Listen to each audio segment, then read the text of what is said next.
"Get out!" My own daughter screamed at me, her face a fiery red mask of rage. She'd just spat a mouthful of my famous pumpkin pie into the garbage can, the pie that had been a family tradition for 50 years. I stood there, silent, watching the crumbs scatter like the pieces of my heart. The whole family was watching, but nobody said a word. I knew in that moment my life, and theirs, would be changed forever. It's funny how a single cruel act can be more powerful than a lifetime of love. Before we continue with this story, please take a moment to subscribe and let me know in the comments where you're watching from. Your support means the world to me. My car, a trusty 2008 sedan that had more miles than I could count, rumbled down Interstate 5, the familiar hum a comforting presence against the chilly November air. For 50 years, my pumpkin pie had been a symbol of our family's Thanksgiving. It wasn't just a dessert, it was a legacy, a recipe handed down from my late mother-in-law.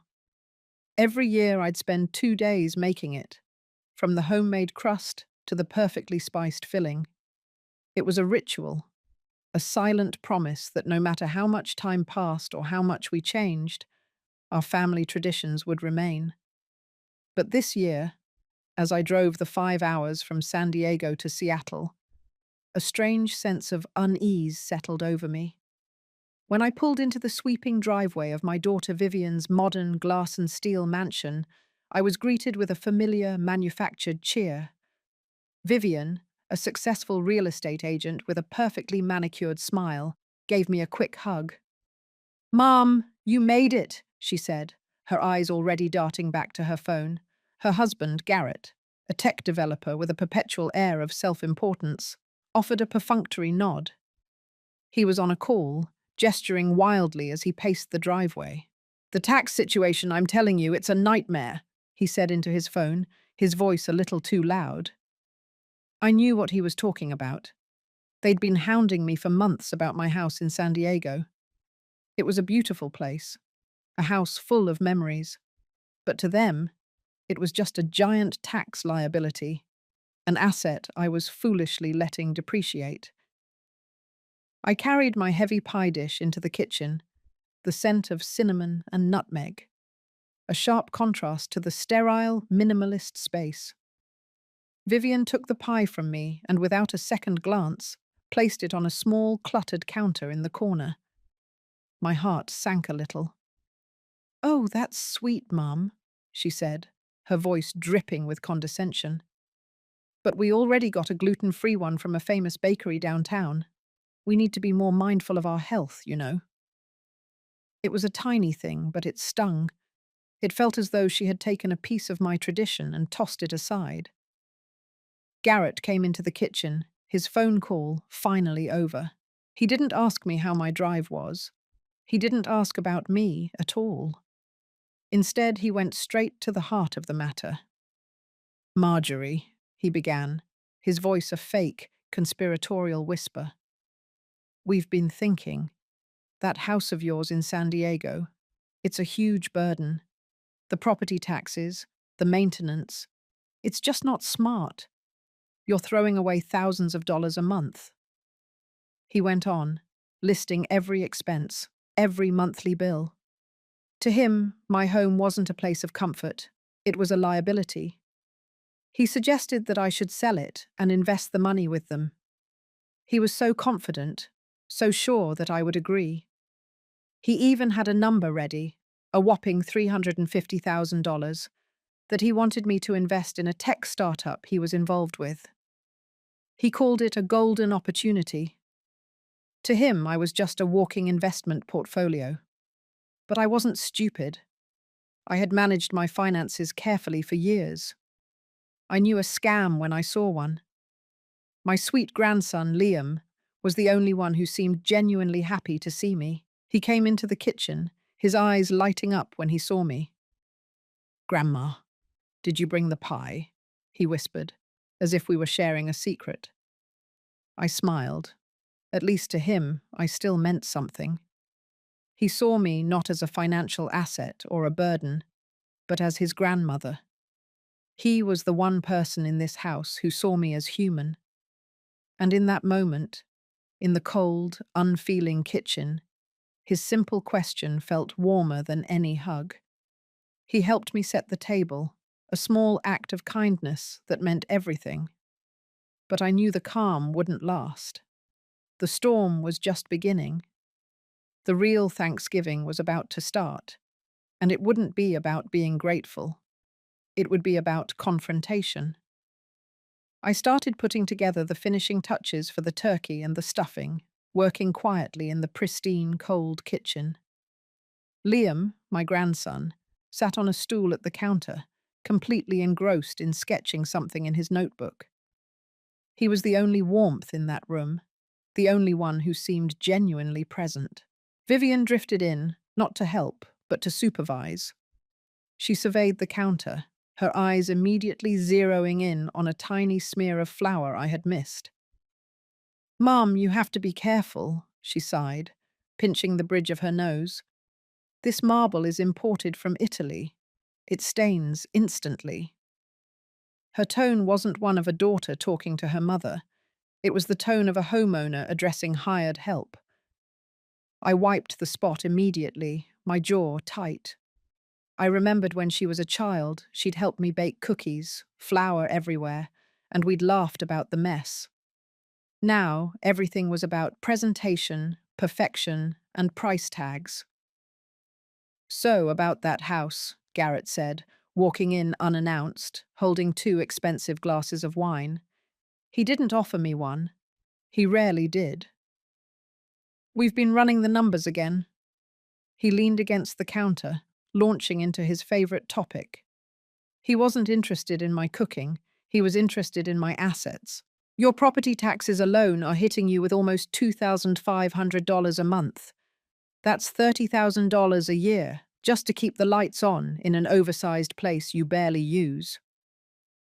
I kept stirring the gravy, trying to ignore the way he spoke about my home, the place where I raised Vivian, as if it were a rusting scrap of metal. "We could sell it, put the 1.8 million into a diversified portfolio. I've talked to a few guys at work about a short-term, high-yield municipal bond fund. You'd be looking at a much safer return, Mother." I finally stopped stirring and looked at him. "Garrett, my money has always been managed by Mr. Henderson at the bank. I'm comfortable with my arrangements." He scoffed, a truly dismissive sound. "Henderson, that old-school guy in San Diego. Mum, come on. We're talking about serious wealth management here. The world has changed. You need to be aggressive. You need to be smart." He was implying I was neither. Vivian then chimed in, leaning over my shoulder as I worked. "And honestly, Mum, we were thinking you need a new car. That sedan, it's a liability. You're too old to be driving a vehicle that old. But maybe it's too much expense right now, right? Maybe you should just wait a year and save up." The hypocrisy of the statement hit me hard. They were pushing me to invest hundreds of thousands of dollars into a risky startup, yet they thought buying a safe new car for their mother was too much expense. They wanted me to live frugally so they could profit hugely. I registered every word, every dismissive gesture. I was the invisible maid who appeared every holiday to cook, clean, and then be reminded of her age and incompetence. Liam, sensing the tension, nudged me gently and held up his notebook. He had drawn a beautiful, detailed sketch of the pumpkin pie, flames around it like a glorious crown. "It's a masterpiece, Grandma," he whispered, and my smile was genuine this time, a secret shared between us. As I took out the expensive, store-bought, gluten-free dessert from the refrigerator, I noticed they had already placed it prominently in the center of the kitchen island. My pie was still hidden away. Just before we sat down, Vivian pointed to my simple silver bracelet. It was a sentimental piece from my late husband. "Mum, Is that the bracelet you wore to Aunt Carol's party last month? You know, you should really update your jewelry. You look a little dated. She was constantly criticizing every aspect of my life, my clothes, my car, my cooking, my jewelry, all to subtly enforce the idea that I was incapable and needed their help to modernize, which, of course, meant handing over my money. Garrett, sitting down at the massive mahogany table, didn't even wait for me to sit before bringing up the will again. He didn't ask me to pass the potatoes, he asked me to pass the inheritance. Aurora, my cousin's an excellent attorney in tax law. It's better to have everything organized this week. We should make an appointment to review the final arrangements. Vivian nodded, her eyes narrowed in calculation. Yes, Mum. It's the smart thing to do. That way, we avoid future problems. Future problems. They spoke about my death with an eagerness that was sickening. I felt a cold knot tighten in my stomach. They weren't just counting the days. They were calculating the dividends. I knew then that I wouldn't just be pushing back. I would be fighting back. Lunch was a symphony of perfectly plated dishes and strained silence. It was clear that the expensive catered meal was the main event. My humble pumpkin pie was completely ignored, relegated to a side counter in the kitchen. Vivian moved through the dining room with a forced smile, checking her phone under the table every few minutes. Garrett was equally preoccupied, his gaze fixed on the stock market news on his tablet. They talked about profit margins and quarterly reports with a casualness that made my heart ache. I tried to start a real conversation. Vivian, how is your real estate business going? I saw your last post on Facebook. The house was beautiful. She barely looked up. It's good, Mum. The market is hot. Just closed on a listing in a prime location. Made a killing. She didn't elaborate. There was no joy in her voice, only a cold, calculating pride. She was a master of talking about her life without actually letting me into it. I turned to Garrett. And your tech company? How's that new project you were telling me about? He waved a dismissive hand. We're in the final stages of a Series B funding round. It's all very complicated. Not something you would be interested in. The insinuation that I was too old or too simple to understand stung. I had managed a household budget and my husband's retirement accounts for decades. I was not ignorant of finances, but Garrett's condescending tone was designed to make me feel small. The only real connection I had was with Liam. He was quiet, but his eyes were alive with a sensitivity that reminded me of my late husband. He sat next to me and in a hushed voice told me about his art class and his latest sketches. He saw me as a person, not a walking wallet, and that was a gift I cherished more than any expensive meal. After lunch, everyone retired to the living room, a vast space filled with modern art and uncomfortable furniture. The silence returned, heavy and oppressive. Vivian went back to her phone, responding to texts with a furious efficiency. Garrett watched some business news, the loud, aggressive voices of the financial analysts filling the room. I felt utterly alone, an unwelcome guest in my own daughter's home. The thought of my pie, sitting unloved in the kitchen, was a painful metaphor for my own situation. It was a tangible piece of my love, a symbol of my effort and my history, and it was being treated as an afterthought. I got up and went to the kitchen to make some coffee. Liam followed me, carrying his notebook. He quietly went to the sink and started washing the dishes. Mum never washes anything after we have guests, he said. She gets it all catered so we don't have to do any work. My heart broke a little. His innocence was a stark contrast to the greed and cruelty around him. As I was pouring the coffee, Vivian came in, followed by Garrett. She pointed to a tiny crumb of pie that had fallen on the floor.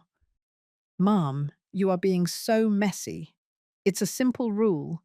You make a mess, you clean it up.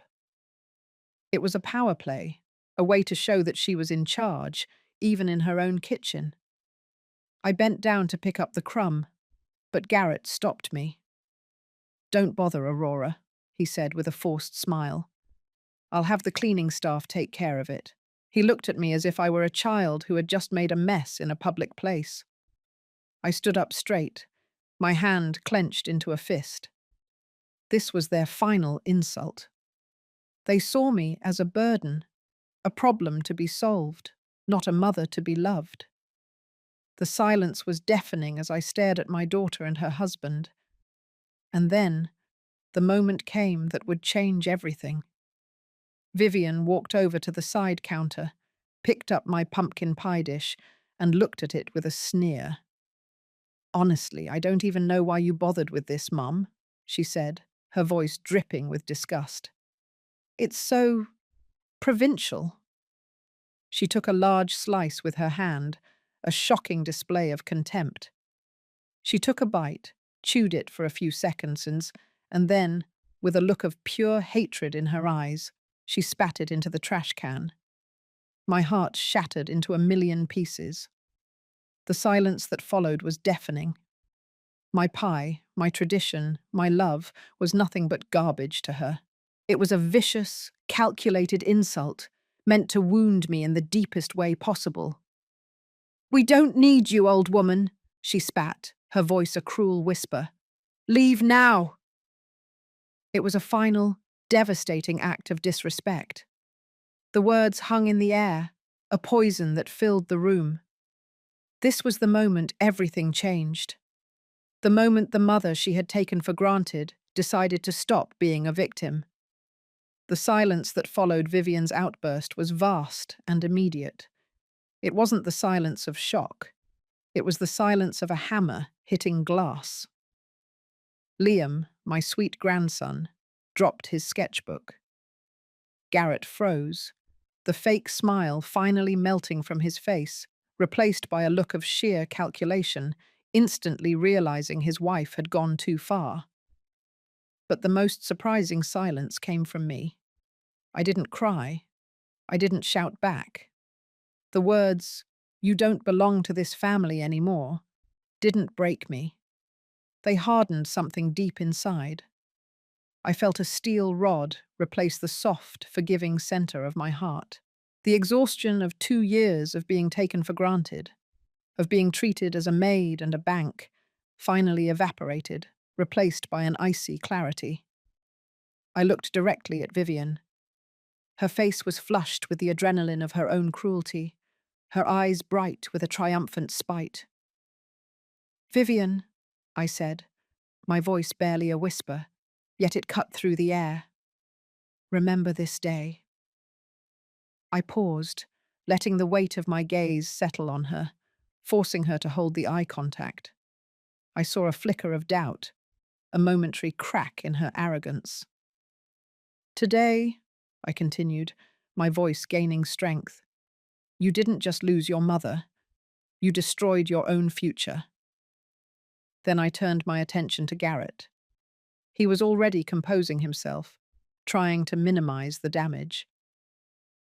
"Aurora, Vivian is stressed. It's Thanksgiving. Emotions are high. She didn't mean that."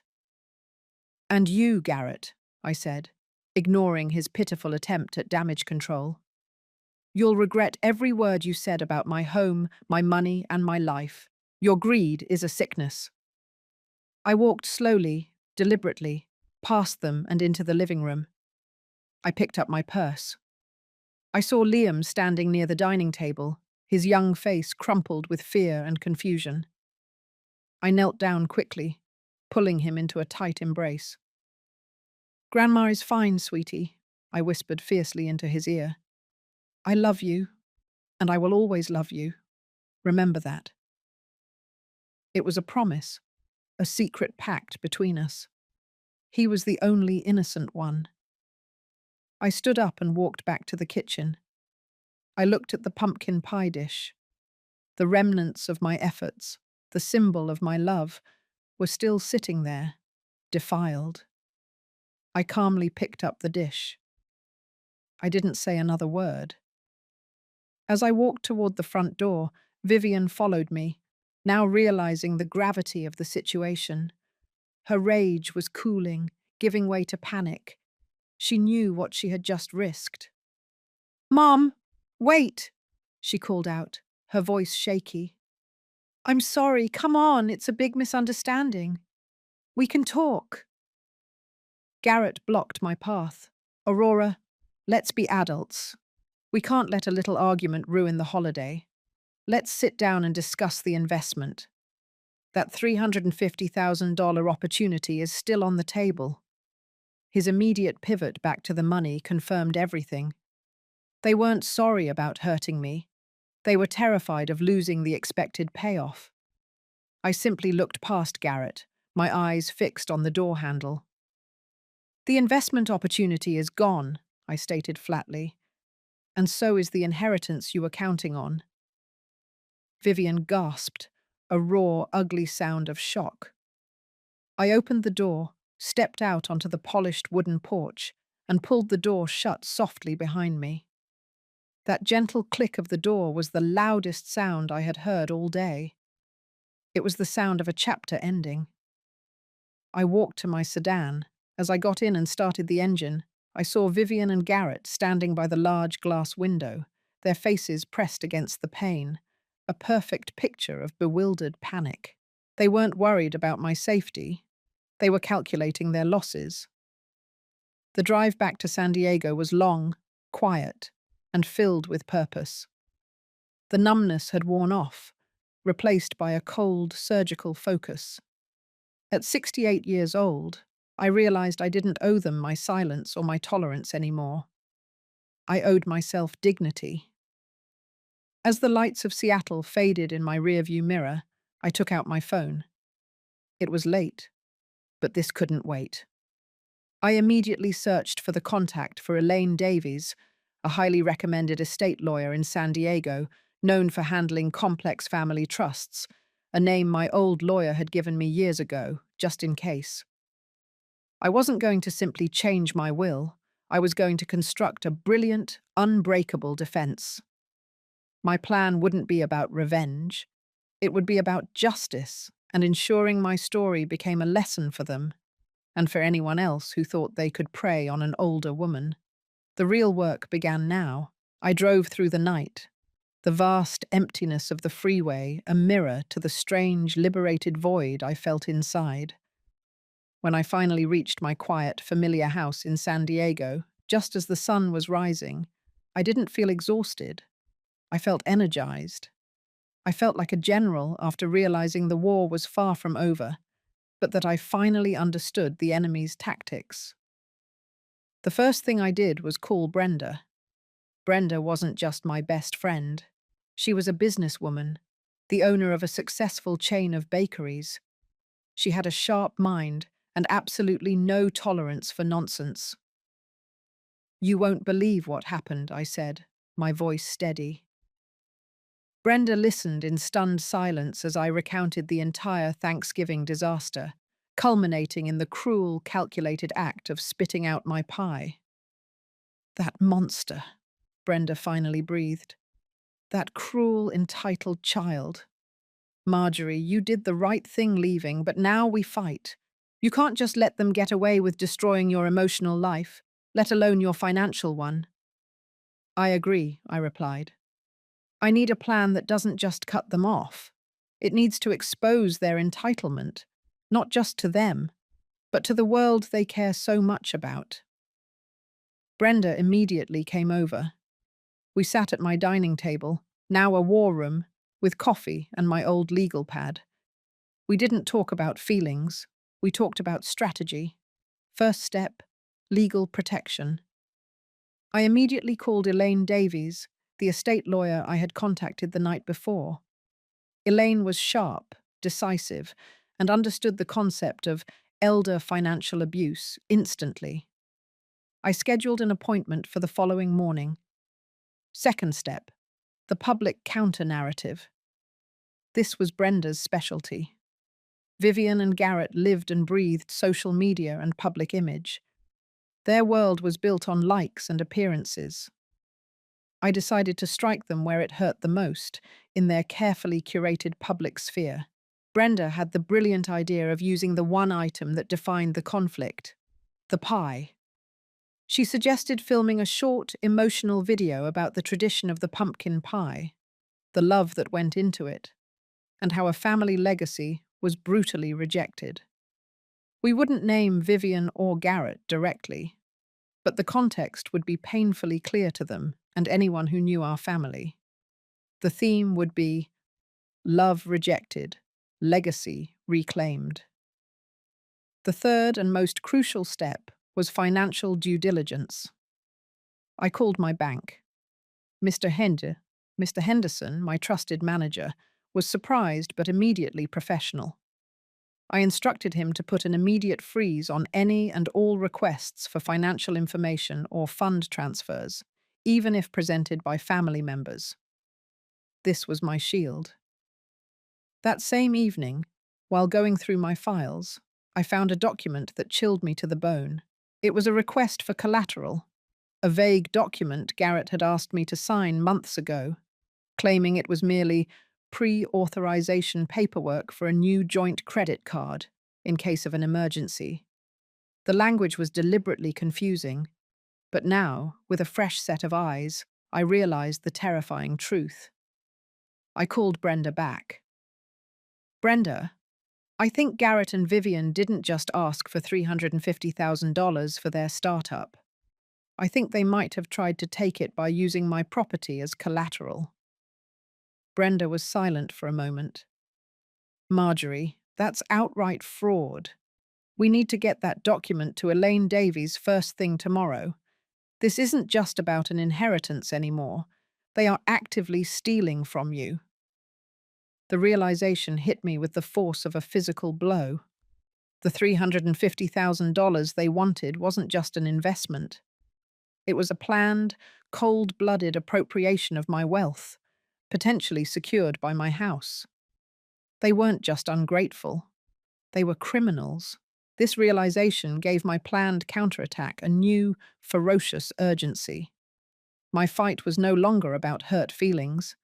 It was about justice and survival. I spent the rest of the evening compiling two crucial folders.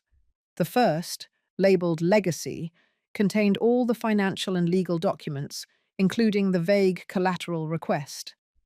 The second, labeled Cost of Love, contained 2 years of receipts, flight confirmations, and supermarket bills. I calculated the total amount of money I had spent on them, feeding them, supporting their lifestyle, flying up to Seattle, and buying them gifts. The total was staggering, far exceeding $45,000. They claimed I was a financial burden, but I had been their silent financier. As I looked at the neatly organized files, I felt a deep, satisfying peace. I was no longer Marjorie the emotional mother. I was Marjorie the meticulous strategist. The game had changed, and I was holding all the cards. They wanted a show of power. I was about to give them a performance they would never forget. Tomorrow, the first legal hammer would drop, and their nightmare would begin. The first official move was made the next morning.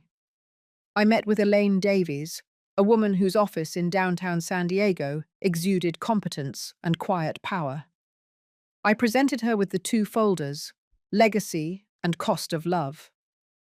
Elaine, a woman with piercing blue eyes and an air of complete focus, reviewed the documents without comment, only occasionally nodding as I recounted the Thanksgiving events. When I showed her the collateral pre-authorization form Garrett had tricked me into signing, her expression finally hardened. "Marjorie," she said, tapping the paper with a manicured finger, "this isn't just a vague document. They were actively attempting to secure a loan of at least $400,000 using your house as leverage. This goes far beyond ungrateful adult children. This is attempted elder fraud. The confirmation of their criminal intent solidified my resolve. This wasn't a family squabble anymore. It was a matter of justice." Elaine immediately got to work. First, she drafted a strongly worded cease and desist letter to be sent certified mail to both Vivian and Garrett, informing them that any further attempts to access my finances, contact my bank, or discuss my estate would result in immediate legal action. Second, and most importantly, we set about drafting my new comprehensive will and trust. I didn't want a simple change. I wanted a legacy. I want the house, the physical asset they craved so much, to be completely out of their reach, I instructed Elaine. I want it to become a foundation, something that gives back to people who truly need it. We spent hours structuring the Marjorie Hayes Fund. The San Diego house, valued at $1.8 million, would be converted into a non-profit living center for single mothers returning to education. I felt a surge of genuine joy as we worked out the details. My home wouldn't be their profit. It would be someone else's sanctuary. Next came the liquid assets. I had a portfolio valued at nearly $1.2 million. I allocated a specific locked trust fund of $500,000 for Liam, my grandson, to be managed by a neutral third-party trustee until he turned 25. I explicitly stated in the trust documents that neither Vivian nor Garrett could ever access or influence the fund. This was my final act of unconditional love, ensuring Liam's future was secured, free from his parents' predatory influence. The remaining liquid assets were distributed to various charities, including a large donation to Brenda's Foundation for Culinary Arts students. I also ensured that Brenda herself received a significant sum, recognizing her loyalty and support over the years. When Elaine finished the final draft, she looked at me with genuine respect. "Marjorie, this is more than a will. This is a declaration of independence." I signed the documents that afternoon with two of Elaine's paralegals serving as witnesses. The old will, the one that had provided for Vivian and Garrett as primary beneficiaries, was officially revoked, shredded into non-existence. I walked out of the office feeling lighter than I had in years. The money they had coveted was no longer a symbol of my life. It was a tool for my purpose. Later that evening, the phone calls started. Vivian and Garrett had clearly seen the freeze on my accounts or received the lawyer's letter. Their frantic calls were filled with manufactured concern. "Mom, are you okay? What did that lawyer send us?" Vivian's voice was sharp with panic. I listened to her voicemail, a frantic mixture of false apology and blatant entitlement. I didn't answer. I didn't need to. The legal documents had done the talking for me. The next piece of my plan was about to launch. The public counterattack. The social media war they were so well equipped to fight, but which they didn't realize I was already winning.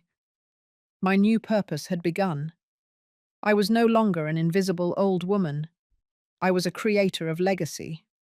I was back in control. The day after signing the new will was dedicated to my viral counterattack. Brenda arrived at my house armed with professional camera equipment and a mischievous grin. She understood the assignment perfectly. We weren't just making a video, we were staging a truth campaign. We decided to film the segment right there in my kitchen, focusing on the simple, homey elements that Vivian and Garrett had scorned. Brenda framed the shot perfectly, highlighting the worn wooden rolling pin and the handwritten recipe card, stained with decades of use. I didn't try to be dramatic. I simply spoke from the heart. I talked about the tradition of the pumpkin pie, how the recipe had been passed down, and how it represented the intangible value of family history. I described the feeling of being scorned, of having something made with pure love literally thrown away. "This is the pie," I said into the microphone, holding up the empty dish. "And some people value a fleeting stock market trend more than they value a lifetime of love." I still didn't name Vivian or Garrett, but I described the scenario with enough detail that anyone who knew them especially their social circle in Seattle, would recognize the context immediately. Brenda worked her magic, editing the video into a tight, emotional 2-minute clip.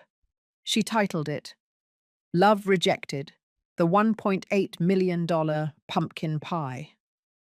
The title was pure clickbait genius, instantly linking the concept of priceless love to the huge financial valuation of my home, which they were actively trying to seize.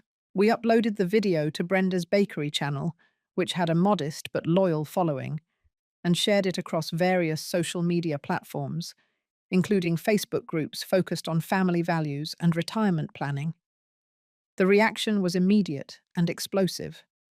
Within hours, the comments section was flooding with stories of elder abuse, ungrateful children, and people expressing their outrage. The video didn't just go viral. It became a talking point, fueling an organic grassroots movement of support. People weren't just watching, they were getting angry on my behalf. The hashtag, #LegacyNotLiability, started trending in the Seattle area. While the digital firestorm was raging, the second, more crucial twist unfolded. I received an email from an anonymous account. The sender, who identified herself only as an insider with a conscience, provided a chilling piece of evidence. It was an internal company memo from Garrett's tech startup detailing a conditional loan approval. The memo explicitly stated that the final release of a $400,000 business loan was contingent on securing a portion of the borrower's family real estate as a secondary collateral guarantee, and it referenced the vague document Garrett had tricked me into signing. The email confirmed the anonymous source's identity as a low-level analyst at Garrett's firm, who had noticed the forged signature on the collateral form. The full truth hit me with sickening clarity. The attempted $400,000 loan was not just a side investment idea. It was a lifeline for their startup, which was evidently failing. They were using my assets, and possibly a forged signature, to save their crumbling business empire. The cruelty was compounded by criminality. I immediately forwarded the evidence to Elaine Davies. Her response was quick and focused. Marjorie, this changes everything. This isn't just a probate issue anymore. This is a potential felony. We have enough evidence now for preemptive legal action that will not only shut down their loan attempt, but also expose their ethical breaches at their place of business. The financial stake had escalated, and so had the moral urgency. The quiet, domestic betrayal of the pumpkin pie had turned into a massive corporate scam orchestrated by my own family. My plan for justice now involved more than just protecting my assets. It involved exposing a fraudulent scheme that threatened not only my security, but the jobs and funds of others. My counterstrike was turning into a public cleanup operation. Meanwhile, my phone started ringing incessantly. The callers weren't my friends. They were friends of Vivian's, associates of Garrett's, people panicking because they recognized the details in my viral video. Vivian's carefully cultivated image of the devoted, successful daughter was crumbling in real time. My quiet revenge was rapidly becoming social reality. I ignored every call, letting the panic build. The first phase of the plan was complete, establishing my narrative and gathering ironclad evidence of their fraud. Now it was time to move to the decisive confrontation, where I would use their own public image and financial precariousness as weapons. They wanted to discuss inheritance at their convenience. I would force them to discuss justice at mine. The viral success of the pumpkin pie video was breathtaking. My quiet, personal pain had been amplified by thousands of voices across the internet. The comments were relentless, a tidal wave of righteous anger directed squarely at the anonymous daughter and son-in-law who had scorned a mother's love. Vivian and Garrett, who prided themselves on their polished digital presence, were being drowned in negative publicity. My phone, which I kept muted, was a constant frenzy of vibrating messages. I knew they were calling, texting, and leaving panicked voicemails, trying to manipulate me with pleas for sympathy and thinly veiled threats. I ignored them all. I was waiting for the perfect moment for the next move. That moment came when Garrett's personal assistant, whom I'll call Mark, reached out to me on an encrypted chat. He was distressed by the office atmosphere and the sudden plunge in their startup's credibility following the social media backlash. He confirmed the grim details of the loan fraud. "They needed that $400,000 this week, Marjorie," Mark wrote. "The Series B funding fell through, and the company is functionally bankrupt without that capital. They were counting on you." Garrett was desperate enough to push that collateral form through regardless of your signature. I immediately sent Mark's confirmation, along with the internal memo I had received earlier, straight to Elaine Davies. "This is leverage," Elaine declared in a brief phone call. "We now have proof that their financial desperation directly led to their unethical, possibly criminal, pursuit of your assets. We can use this to shut them down completely." But the most potent weapon I had wasn't legal.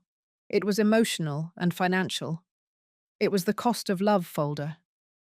I spent the morning meticulously assembling all the bank statements, receipts, and invoices I had collected over the last 2 years.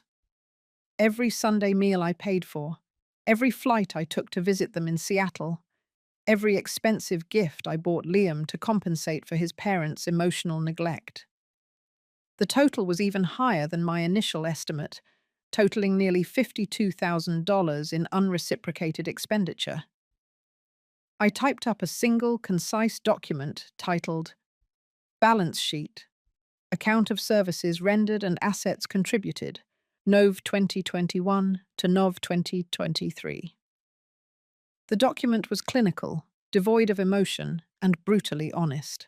It listed groceries/meals, $15,800, travel/fuel, $4,500, gifts, miscellaneous support, $10,000 to $200, emergency home repair payments, Vivian's house, $21,500. The document concluded with a simple line: total unpaid balance, $52,000. I didn't intend to actually demand the money back. The purpose of this document was purely psychological. It was to strip away their narrative that I was a financial burden and replace it with the cold, hard reality that I had been their generous, unpaid financier. They saw me as a liability. I would show them I was an enormous asset they had squandered. My final move before the confrontation was setting the trap. I wanted them to come to me, not to plead, but to make one final pathetic attempt to regain control. I sent Vivian a brief, neutral text message. "Vivian, I need to discuss the house, the will, and the future. I have scheduled a meeting here in San Diego tomorrow afternoon. It's imperative that you and Garrett attend. This is your final opportunity to discuss the matter privately before I take the next legal steps." Her reply was immediate and desperate. "Mom, we are so sorry. We will be there. Tell us the time." I scheduled the meeting for 3 p.m. the following day. I didn't set it in Elaine's office. I set it in my own home, the beautiful, memory-filled house that they wanted to liquidate. This time, they would enter my domain, under my rules. I arranged my dining room table like a conference room. The new signed will was sealed in a manila folder. The evidence of the $400,000 loan fraud was tucked inside, and the balance sheet, account of services rendered, was placed prominently in the center of the table, waiting for them. I called Brenda. "They're coming tomorrow," I said calmly. "You're amazing, Marjorie," Brenda replied. "Just remember, you don't owe them tears, you only owe them the truth." I looked at the documents spread before me, feeling no anger, only resolve. Their greed had been my greatest teacher. They thought they were the chess masters. Tomorrow, they would discover they were merely pawns in a game I had quietly been winning all along. My new legacy was about to be unveiled. The clock struck 3. I heard the sharp crunch of tires on my gravel driveway, a sound that usually signaled joy, but now was filled with cold apprehension. I stood at my front window, watching as Vivian and Garrett emerged from their pristine black sedan. They were dressed in what I recognized as their reconciliation uniform, Vivian in a modest, expensive cashmere sweater, Garrett carrying a small, apologetic bouquet of flowers. They were performing their parts perfectly. Brenda was already seated at the dining table, acting as my silent witness. Her presence was deliberately intimidating, a clear signal that this was not a mother-daughter chat, but a formal, documented meeting. I opened the door before they could knock. "Come in," I said, my voice entirely devoid of warmth. I didn't offer a hug or a handshake. Vivian stepped inside first, her eyes sweeping the familiar room. "Mum, we are so incredibly sorry about Thanksgiving," she began, the apology clearly rehearsed. "We were stressed. The business pressures," Garrett chimed in, equally artificial. "Aurora, we love you. We panicked it. Let's put this behind us and talk about the future, the investment, the legacy." I gestured toward the dining table, which was set up like a board meeting. "Sit down. We are here to discuss the future, the legacy, and the true cost of our relationship." They sat opposite me, facing the manila folder, and more prominently, the document titled Balance Sheet, Account of Services Rendered and Assets Contributed. Vivian immediately looked unsettled. "What is this, Mum? We don't need paperwork to talk about family." I ignored her, leaning forward slightly. "Let's start with the narrative you and Garrett have been pushing, that my house is a burden, that I am too old to manage my own finances, and that my life is a liability. Take a look at that document." Garrett picked up the balance sheet first. As his eyes scanned the meticulously itemized list, from the thousands spent on their groceries to the $21,500. "I paid for their unexpected roof repair last year." His face went from pale to a dull red. "That's outrageous," Vivian hissed, snatching the paper. "You kept track of every penny?" "Yes," I confirmed calmly, "because you taught me that everything has a price. That document represents over $52,000 of my resources, time and effort that you freely consumed over 2 years, all while calling me a burden. Who was the liability here?" The air was thick with their suppressed rage. They couldn't deny the receipts, the dates, or the figures. Their core narrative was crumbling. "This is emotional blackmail, Aurora," Garrett sputtered, trying to regain the offensive. "You're trying to guilt us into giving you control." "Guilt has nothing to do with it," I replied, pushing the manila folder across the table. "This is about consequence. Now, let's discuss the inheritance you've been so focused on. Garrett, please open that folder." His hands trembled slightly as he broke the seal. He pulled out the documents, his eyes immediately catching the title. Last Will and Testament of Marjorie Hayes, revoked. And the second document, Declaration of Trust for the Marjorie Hayes Foundation. Vivian snatched the document before Garrett could read the details. Her eyes scanned the first few paragraphs, her breath catching in her throat. "You changed the will?" she whispered, the panic in her voice now raw and genuine. "You actually went through with it?" "Yes," I said. "On the day after Thanksgiving.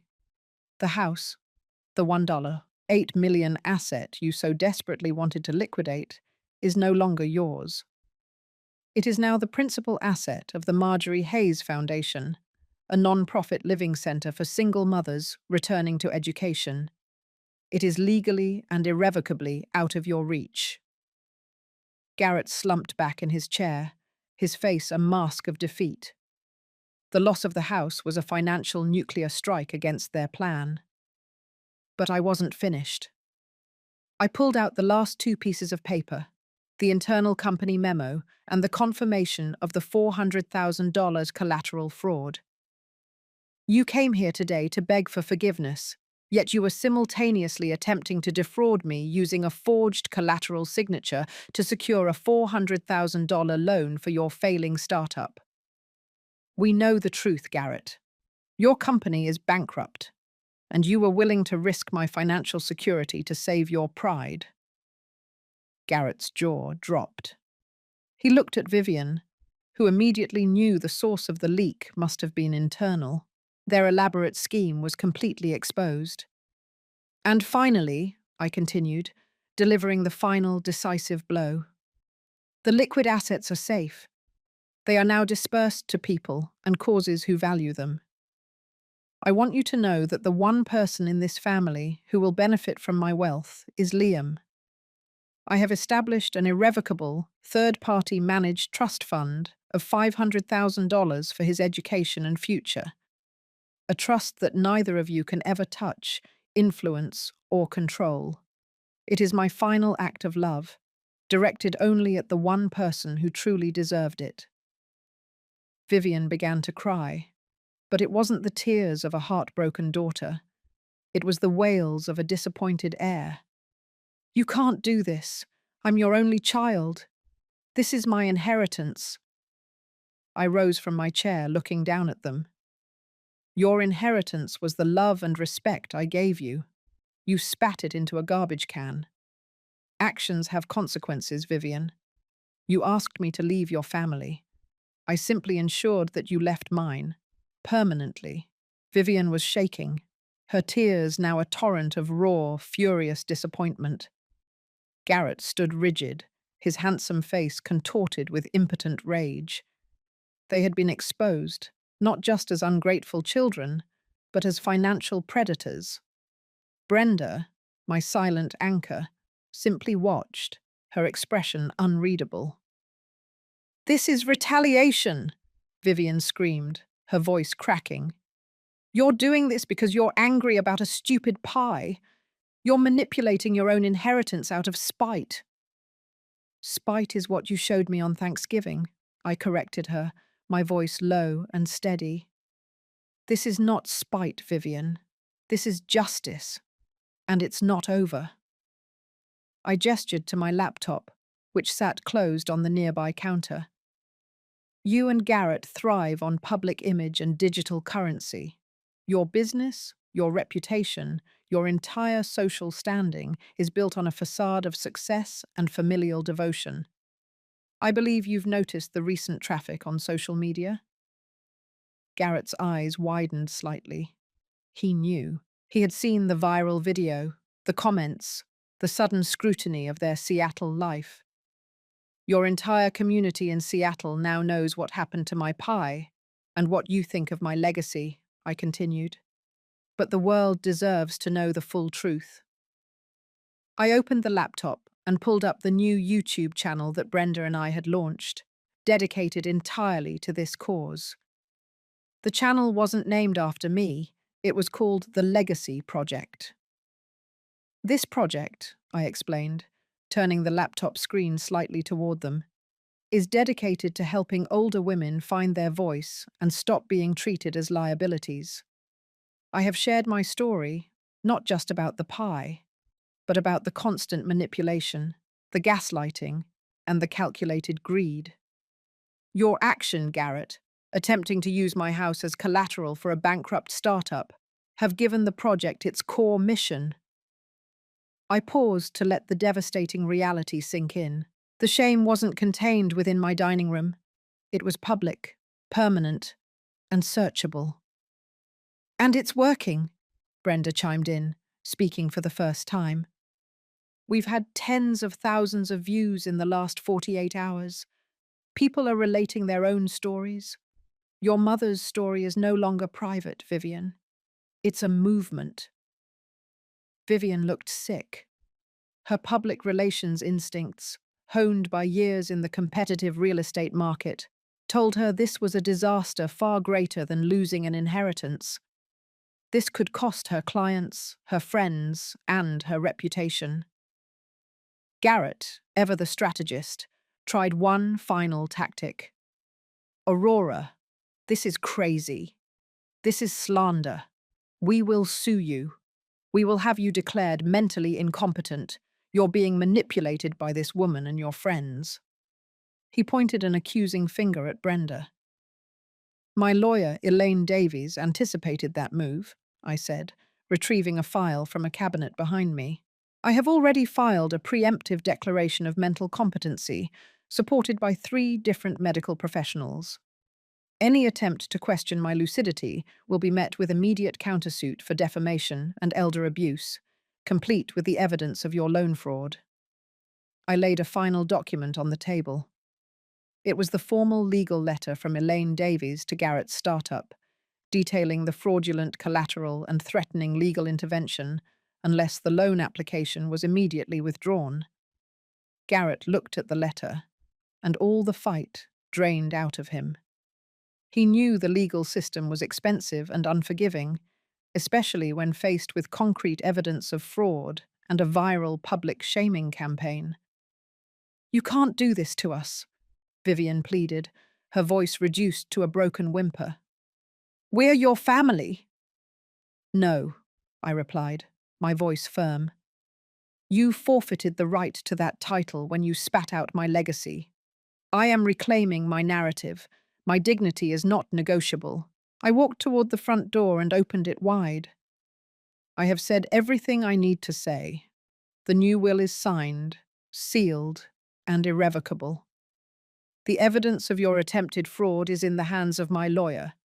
Your inheritance is now helping others. You have exactly 5 minutes to leave my property. Do not contact me again unless it is through my attorney."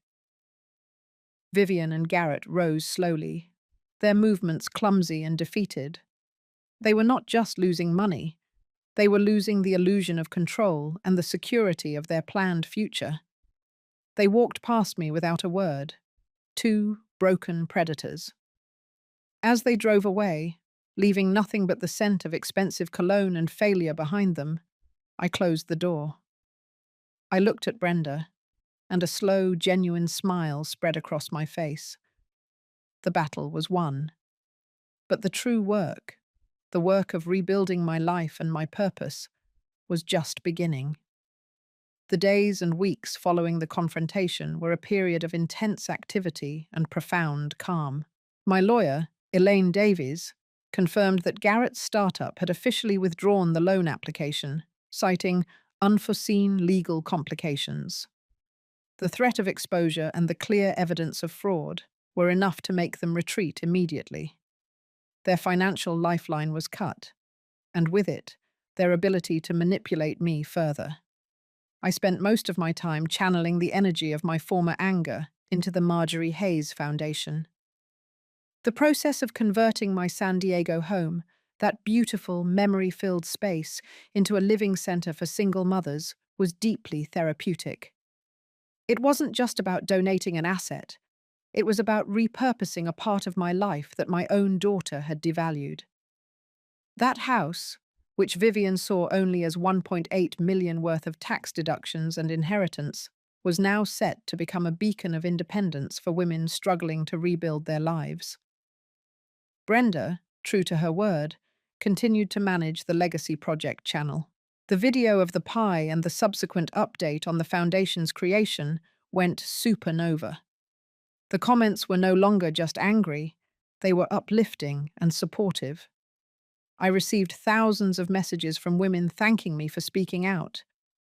My story had become a voice for the voiceless. The phrase, "she turned her pain into purpose," was constantly appearing in the comments. Meanwhile, the ripples of my actions were causing a tidal wave in Seattle. I didn't have to seek out information. It came to me.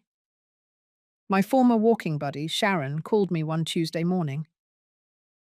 "Marjorie, I ran into Vivian at the grocery store," she said. She looked awful. She tried to tell me the video was fake, that you're having a senior moment, but everyone knows the truth. Her real estate colleagues are freezing her out. They don't want to work with someone who has that kind of reputation for greed. Garrett's professional world was collapsing too. The failure of the startup, combined with the whispers of his ethical misconduct, led to his being quietly let go from his primary tech job. The financial security they flaunted was gone.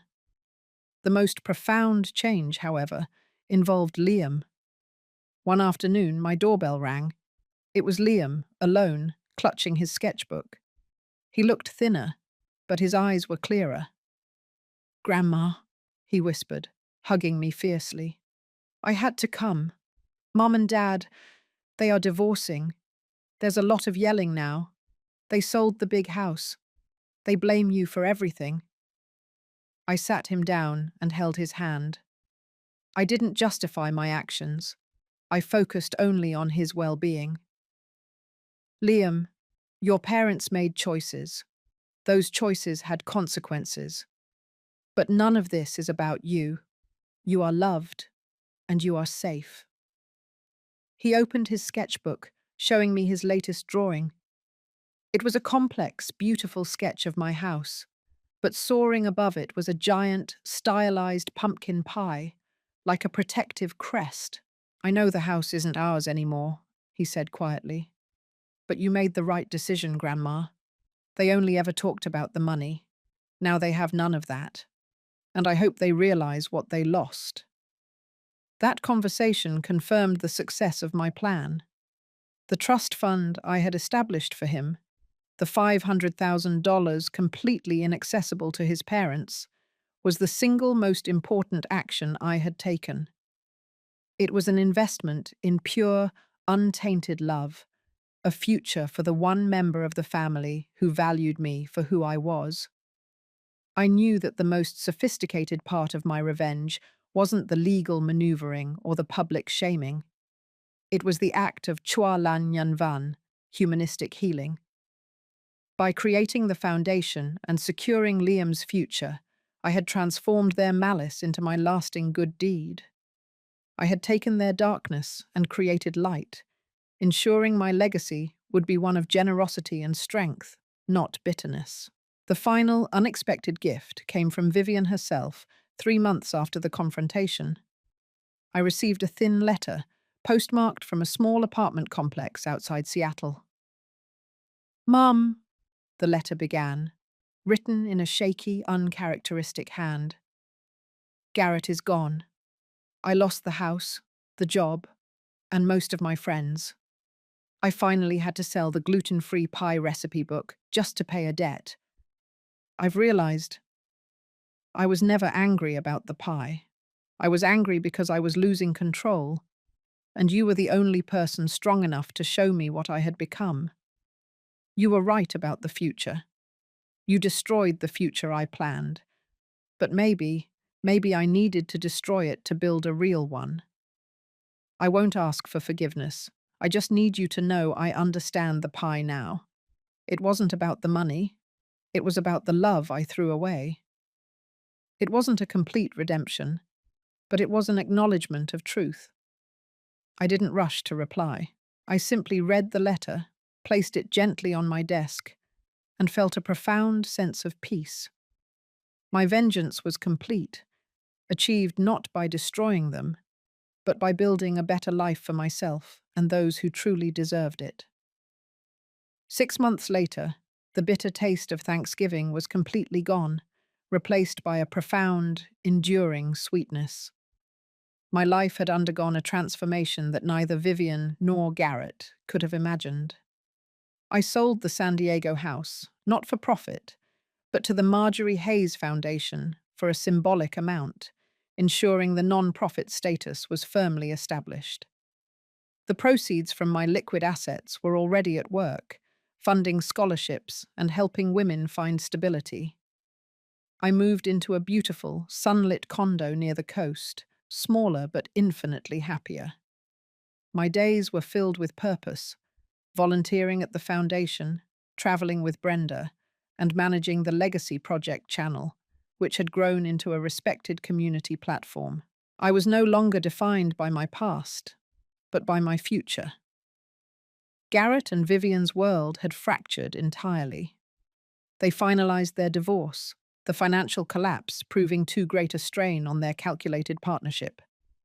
Garrett moved back east, his reputation tarnished, his entrepreneurial dreams bankrupt. Vivian, stripped of her assumed wealth and status, was forced to start over. She was humbled, working for a small local real estate firm, learning what it meant to struggle for the first time in her adult life. But the most important relationship, the one that truly mattered, was slowly and carefully mending. Liam came to visit me every other weekend. He was thriving, excited about his new art program, knowing his future was secure thanks to the trust fund. He was my consistent reminder that love, when given purely, always finds its way back. One Saturday afternoon, Vivian came to pick up Liam. She waited on my porch, not in her car, and she didn't attempt to enter my home uninvited. She looked tired, wearing clothes that were no longer designer, but there was a quiet dignity about her now. "Mom," she said, her voice soft, devoid of the old arrogance. "I just wanted to say thank you for taking care of Liam. He's happier now. And I read about the foundation." I looked at her, searching her eyes. "It's good work," I replied simply. "It is," she agreed. "It's good that the house is helping people. I honestly didn't see beyond the dollar signs before." She paused, her eyes filling with genuine regret. "I know I can't apologize enough for Thanksgiving, but I want you to know that the loss of the money wasn't the worst part. The worst part was losing your respect. You gave me the toughest lesson of my life, and I needed it." Her words felt sincere, earned through months of hardship and self-reflection. I had always believed in justice, and she had certainly paid her price. Now the time for justice was over. The time for healing could begin. "You have found your own way, Vivian," I said. "That is all I ever truly wanted for you. Not wealth, but character." She nodded, tears finally tracing clean lines down her face. "I know the will is set, and I respect it. I don't ask for anything but the chance to earn back a piece of the love I threw away. Can I bring Liam back next week? And maybe I could help you with the foundation's paperwork sometime." I smiled, a real, unburdened smile that reached my eyes. I was no longer the victim. I was the architect of my own peace, and I had the power to extend grace. "Liam is always welcome," I said, offering her the olive branch she needed. "And bring a pen. Paperwork is endless at a non-profit." Vivian gave a small, genuine smile in return. She didn't hug me. She simply nodded with gratitude and went inside to collect Liam. As they walked back to her modest car, I noticed Liam reaching for his mother's hand, a small gesture of renewed connection. My heart swelled with a quiet, triumphant joy. I had fought for my dignity, and in doing so, I had inadvertently given my daughter the chance to find hers. The legacy wasn't the pie, the house, or the money.